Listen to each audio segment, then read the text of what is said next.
வரான், கையில பையோட வரான். இன்னைக்கு நம்ம கடையில இருந்து ஒண்ணுமே எடுத்துட்டு போக முடியாது. வரட்டும். இரும்பு வியாபாரம், பழைய இரும்பு வியாபாரம், யாருமே தின்ன முடியாத இரும்பு வியாபாரம், தின்னாலும் ரத்தம் அபிவிருத்தி அடையாத இரும்பு வியாபாரம். அவர் யூ பயன்டா தம்பி, இத்தனை நாள் என் தேவை எறிஞ்சு தொழில் பார்த்துட்டு இருந்தேன். இன்னைக்கு தேவை எனக்கு ஒண்ணு, ஆனா நீ தொழில மாத்திட்டியடா கண்ணா. உங்க தொந்தரவு தாங்காம தான் நான் இந்த தொழில இறங்கிட்டேன். வேணா அதுல ஒரு 10 கிலோ எடுத்துட்டு போங்க.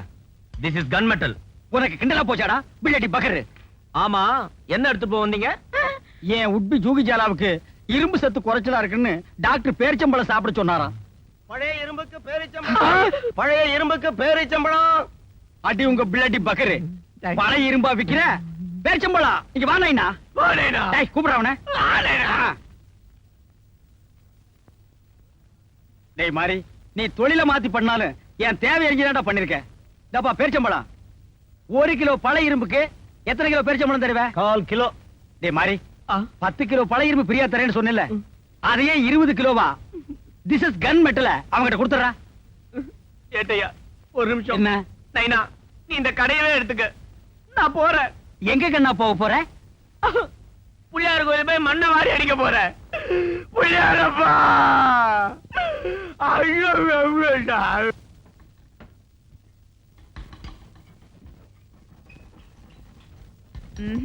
இதெல்லாம் பொம்பளைங்க செய்யற தொழில் இல்ல.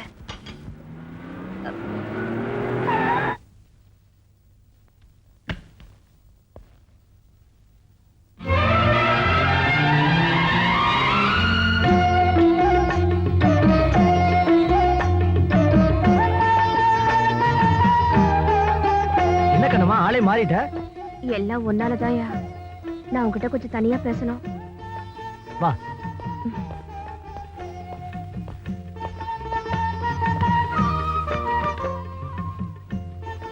என்ன கண்ணம்மா, என்னமோ பேசணும்னு சொன்னா எதுவுமே பேசாம வர?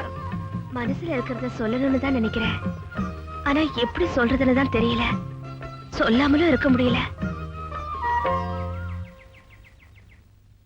இப்படியெல்லாம் நான் அவதிப்படுவேன்னு கனவுல கூட கண்டதில்ல. ஏயா, இந்த அவதிக்கு பேர் தான் காதலா? ஆமா கண்ணம்மா. நான் படிக்காதவ. சினிமாவுல சொல்ற மாதிரி என் காதல் மலையை விட உயரம், கடலை விட ஆழம் எனக்கு சொல்ல தெரியாது. இந்த உலகத்துல எல்லாத்தையும் விட நான் உன்னை விரும்புறேன். அது மட்டும் தான் எனக்கு புரியுது. கட்டிக்கணும்னு ஆசைப்படுறையா? நீயே உங்க அப்பா அம்மா கிட்ட பேசி ஒரு நல்ல முடிவா வந்து சொல்லு. நீ வந்து சொல்ல போற முடிவுல தான் என் வாழ்க்கையே இருக்கு. நான் வரையா.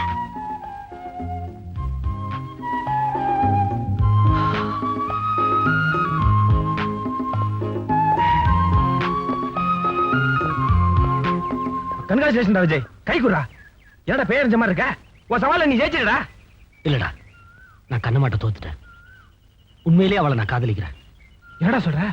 ஆமாண்டா, நான் அவகிட்ட எல்லா உண்மையும் சொல்லி என் காதலையும் சொல்ல போறேன். வர. உண்மையை சொல்ல போறியா?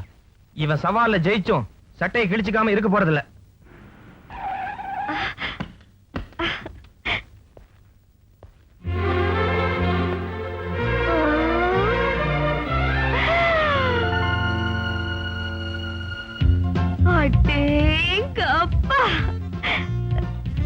வாயா, உள்ள வாயா.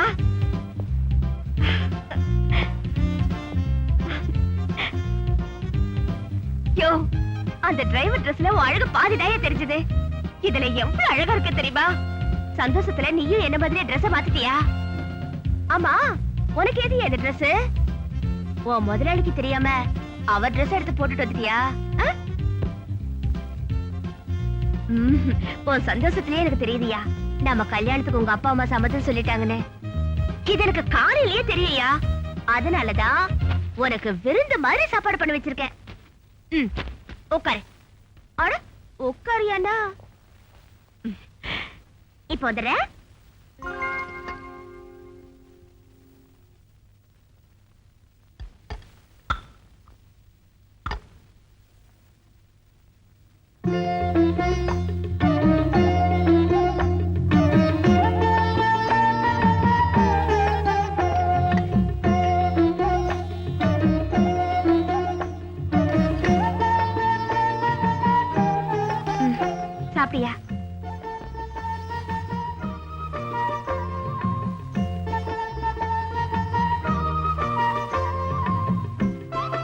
டிரைவரா இருக்கிறப்பவே இவ்வளவு அழகா இருக்கியே, வசதியான வீட்டுல பிறந்திருந்தா எப்படி இருந்திருப்ப? ஆ? வேணாப்பா, வேணாம், அதெல்லாம் வேணாம். நீ மட்டும் வசதியான வீட்டுல பிறந்திருந்த உனக்கு எனக்கு லவ்வே வந்திருக்காதுல்ல.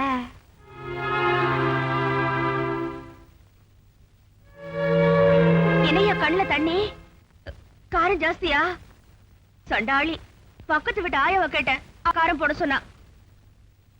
ஆமா, இப்பதான் ஞாபகத்துக்கு வருது, அவ புருஷன் ஒரு பெரிய குடிகாரன்ல. சரி சரி, இது அப்படியே வச்சிரு, நான் வேற சமையல் செஞ்சிடறேன்.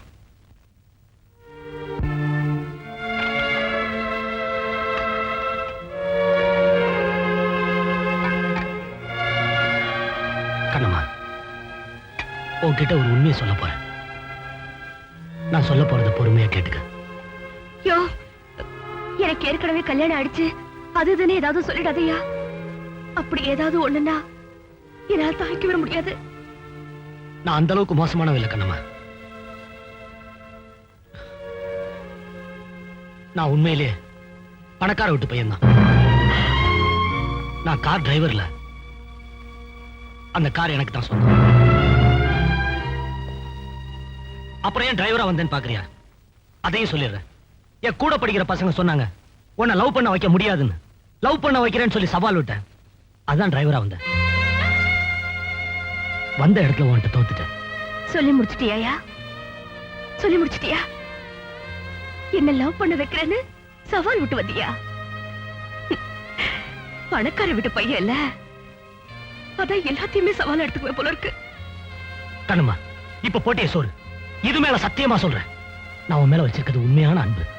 நீ வந்த காரணமே தப்பா இருக்கிறப்போ உனக்கு என் மேல இருக்கிற காதல் எப்படியா உண்மையா இருக்க முடியும்? கண்ணுமா, எதுவும் பேசாத. நீ பசின்னு மயங்கி விழுந்தப்போ இருந்த காசுக்கு உனக்கு சாப்பாடு வாங்கி கொடுத்துட்டு நான் தெரியும் கண்ணுமா, எனக்கு சாப்பாடு வாங்கி கொடுத்துட்டு வெறும் பச்சை தண்ணியை குடிச்சு உன் வயித்தை நீ நிரப்பிக்கிட்ட. என்ன காப்பாத்த வந்து உனக்கு அடிபட்டப்போ நான் எவ்வளவு பதறினேன். எனக்கு அடிபட்டது நடிப்பு இல்லையா கண்ணம்மா? அது உண்மைதானே? எனக்கு அடிபட்டப்ப நீ பதறினிய, அந்த பாசத்துலதான் உன் மேல எனக்கு அன்பே வந்துச்சு. என்ன என் மேல பாசம் காட்ட வேற யாருமே இல்ல கண்ணம்மா. உன் காதலை என்கிட்ட சொன்னப்பவே நான் சவால்ல ஜெயிச்சிட்டேன். உண்மையிலே உன்னை ஏமாத்தணும்னு நினைச்சேன். அதோட நான் போயிருக்கலாம்ல. நீ இல்லாம எனக்கு வாழ்க்கை இல்ல. இதுவும் உனக்கு நடிப்பாதான் தெரியும். ஆனா ஒரு நாள் நீயே உண்மையை தெரிஞ்சுக்குவ.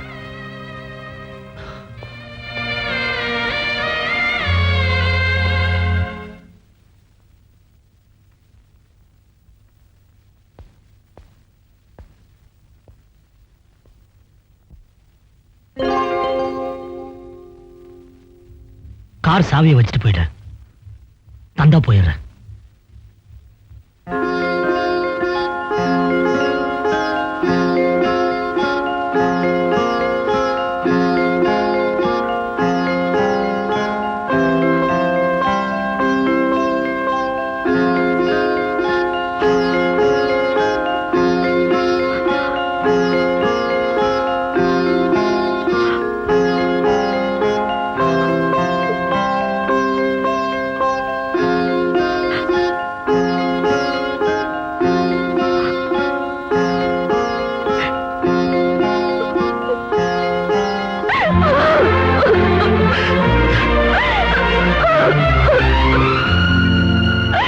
இனிமே நீ எதுக்காகவுமே அழக்கூடாது கண்ணம்மா. விஜய், என்ன டாடி? நான் உங்ககிட்ட ஒரு முக்கியமான விஷயம் பேசணும். நானும் உங்ககிட்ட ஒரு முக்கியமான விஷயம் பேசணும்பா. நீ சொல்ல வேண்டியது நான் அப்புறமா கேட்கிறேன். நீ உடனே கிளம்பி திண்டுக்கலுக்கு போ. அங்க நம்ம ரோட் கான்ட்ராக்ட் ஒர்க் நடந்துட்டு இருக்கு. மேனேஜர் தானே போவாரு? மேனேஜர் லீவ்ல போயிருக்கான். அதனால நீ தான் போயாகணும். என்ன, நீ சனிக்கிழமை வார சம்பள நாள், எல்லாருக்கும் சம்பளம் கொடுத்தாகணும். ஓ, சம்பள நாளா? அப்ப நானே போறேன். சம்பளம் போலன்னா பாவம் அந்த ஏழை தொழிலாளிங்க ரொம்ப கஷ்டப்படுவாங்க. அவங்க கஷ்டப்படுவாங்கிறத விட நம்ம ஒர்க் கரெக்டா நடந்தாகணும். That is more important.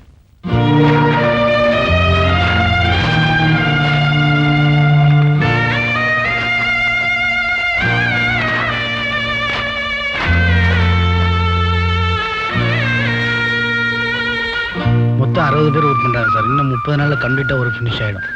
போன வாரம் சம்பளம் கொடுத்த லிஸ்ட்டை கொடுங்க.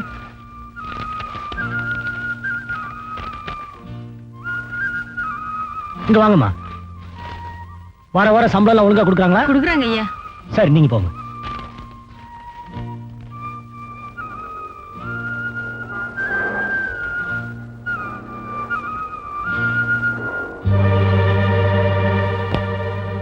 யோ, வெயில்ல நெருப்புக்கிட்ட நின்று வேலை செய்யறவங்களுக்கு என்ன சோறு போறீங்க? சாப்பாடு நம்ம போறல சார், அவங்களே கொண்டு வராங்க.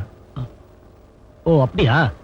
சரி, இன்னையில இருந்து நம்ம கிட்ட வேலை செய்யற எல்லா ஒர்க்கர்ஸ்க்கும் நம்ம செலவுல பிரியாணி வாங்கி கொடு. சம்பளமும் கொடுத்து சாப்பாடும் போட்டா எங்களுக்கு தானே நஷ்டம் வரும். நான் அதை பத்தி கவலைப்படல, சொன்னதை செய். பெரிய தெரிஞ்சா இன்னும் ரொம்ப சத்தம் போடுவாங்க. அப்பா கிட்ட நான் சொல்லிக்கிறேன், நீ போய் முதல்ல அவங்களுக்கு சாப்பாடுக்கு ஏற்பாடு பண்ணு. சரிங்க.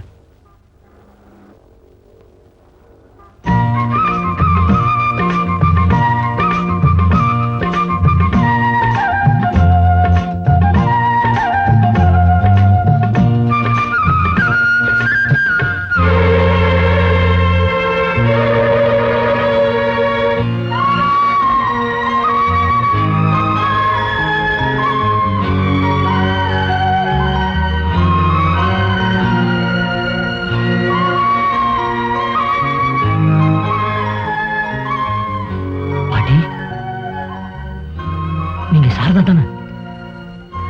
நீங்க? நான் தான் விஜய். உங்க பேரு?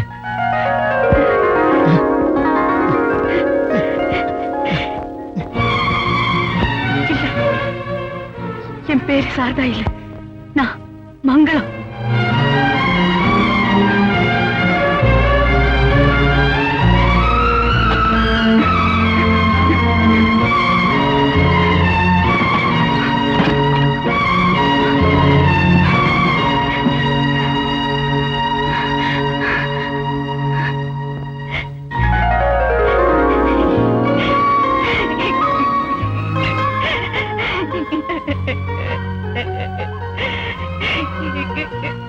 விஜய்,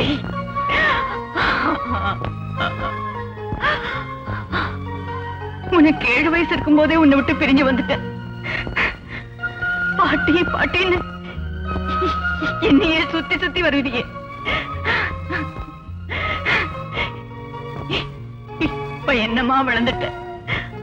அதுக்கப்புறம் பார்த்தோம், நான் தான் உன் பாட்டின்னு சொல்ல முடியாத நிலையில இருக்கேன். கூலிக்காரியா இருக்கிறனா எப்படி உன் சொந்தத்தை சொல்ல முடியும்?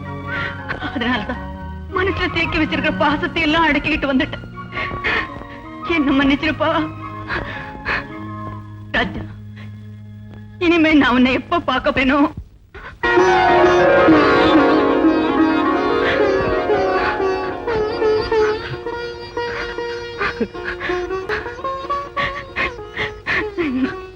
இனிமே உங்களை பிரிஞ்சு நான் எங்கேயும் போறேன். விஜய், விஜய், விஜய். உங்க கையை தொட்ட உடனே நீங்க தான் என் பாட்டின்னு எனக்கு தெரிஞ்சிச்சு. 7 வயசு வரைக்கும் ஒவ்வொரு வேளையும் இந்த கைதானே எனக்கு சோறு ஊட்டி வளர்த்துச்சு. நீங்க இவ்வளவு சிரமப்பட்டு வாழ்றீங்கன்னு எனக்கு தெரியாம போயிடுச்சு. நீங்க போயிட்டு அப்பா என்கிட்ட போய் சொல்லிட்டாரு பாட்டி. நீங்க தெய்வமா இருந்து என்னோட ஒவ்வொரு செயலையும் நடத்திட்டு போறீங்கன்னு இத்தனை நாளா நினைச்சுக்கிட்டு இருந்தேன். ஆனா எங்கேயோ இருந்து என்னை ஆசீர்வதிச்சுட்டு இருந்தீங்கன்னு எனக்கு இப்பதான் புரியுது. நான் சந்தோஷமா இருக்கிறப்ப இதையெல்லாம் பார்க்க நீங்க இல்லைன்னு நினைச்சுக்குவேன். நான் சோகமா இருக்கிறப்ப எனக்கு ஆறுதல் சொல்ல நீங்க இல்லைன்னு நினைச்சுக்குவேன். என் நினைப்பே நீங்க தான் பாட்டி. விஜய், நான் என் கண்ணு நிறைய உன்னை பார்த்துட்டேன். அதுக்காகத்தான் இவ்வளவு நாளும் வாழ்ந்துகிட்டு இருந்தேன். இனிமே நிம்மதியா போய் சேர்ந்துடுவேன். இல்ல பாட்டி, இனிமேதான் நீங்க வாழணும், எனக்காக வாழணும்.